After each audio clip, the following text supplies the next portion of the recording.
Ассалаумағалейкум қазақ елі. Бүгін 21 наурыз.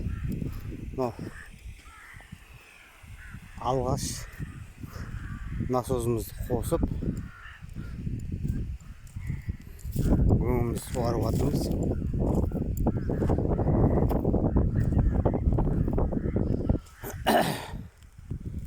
Қалай деймді, мынаның үстіне ана биогумусты жаңағы мен өзім бола бермеймін ғой ауылда. Биогумус алуға келгендерге айтамын, барасың бәлен жерден таптап аласың деп. Мынаның үстімен өткен ғой. Не деген мый деймін да. Ойламай ма адам деген. Не нәрсе жатқан, мен неге алып жатырмын. В общем бар ғой.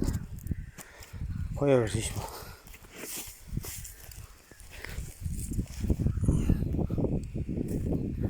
Мінекей суарып бастап жатырмыз.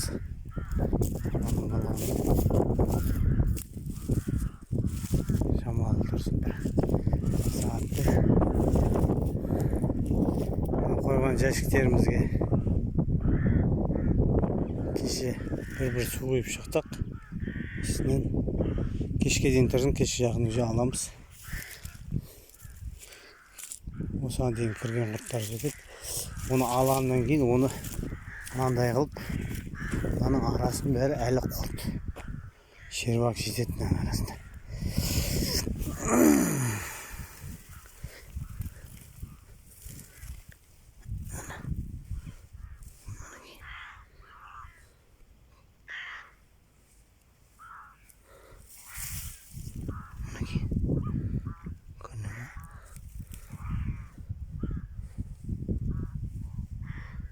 Осы жаққа келіп қою керек жақтан.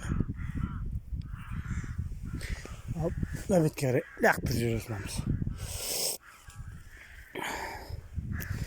Мынаны бағана азында келіп қойып қойғам.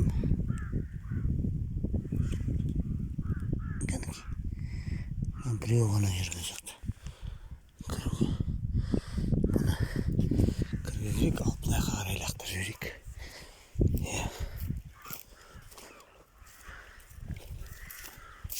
Мына жерде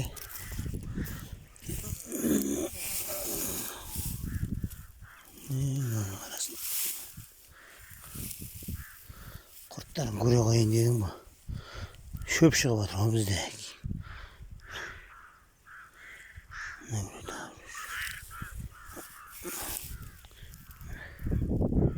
Көре ма?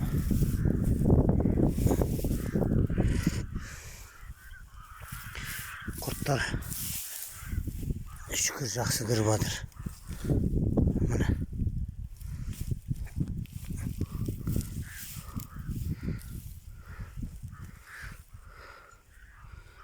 Шөпті шығып жатыр ғой ішіне. Алғабырлығы аз екен соны.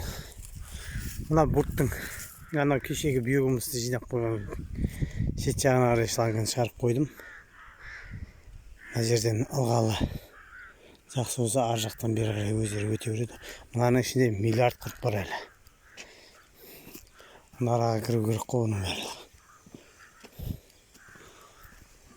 Пока бір насозды ғана қостым. Үй жақтағы насозды оның шлангысын тартқан жоқпын. Мына жерде шамалы переделкілер жасадық. Мынау крайнеміз ертең мына жақта көңсеріп жасаған бұртқа көрдім. Осы жаққа қарай осымен кететін болады. Мынаған мынаны қоямыз ғой. Негізі бұл жерге төртеулі қою керек секілді.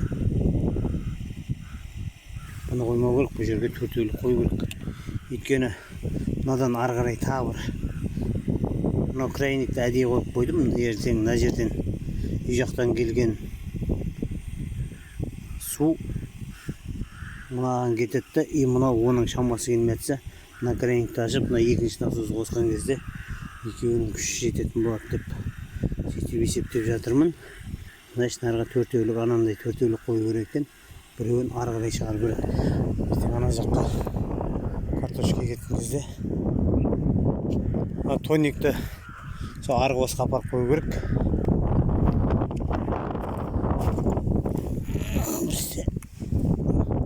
Деп жол қораң жегенде тастай салса қораң жектер енді егер ешнәрсе егілмейді ғой, сондықтан қарай тастағандар.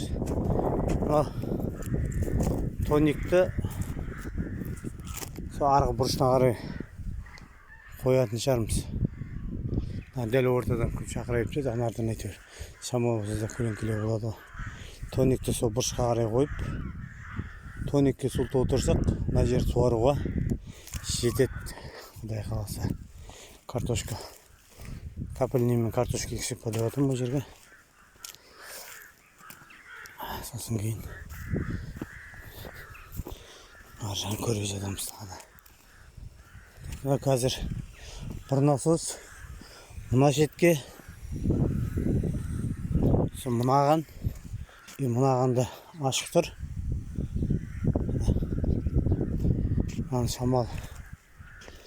Шамал ғана ашық тұрса болады бұл. Көп ашық болудың керегі жоқ, өйткені бұны ылғал жеткілікті. Жерлерінде құрғақ екен. Асты ылғалдығы жақсы тұру керек қой бұл жақта. Құрт деген шаланың арасында жүр ғой.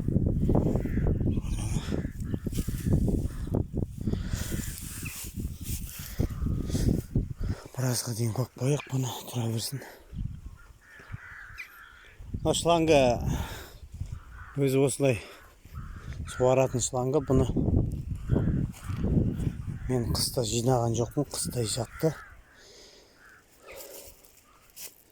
Ешқандай да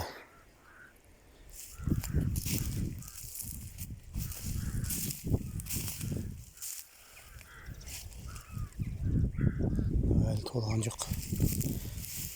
Мына жерде шамалы ылғалдап қойылып, мынау дайын жатқан биогумус бұл жерде де.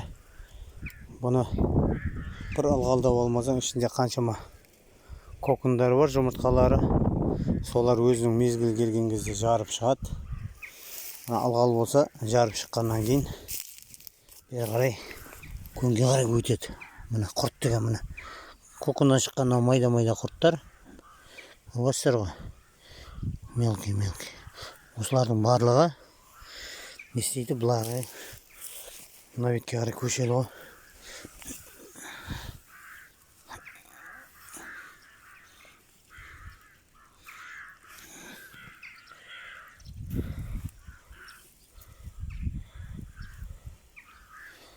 Құрттардың жағдайы болса, тек бұның енді тек ылғалдылығын сақтап отырсақ,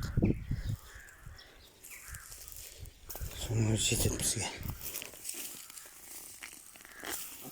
Böyle мына ішінде де құрт жүр ғой.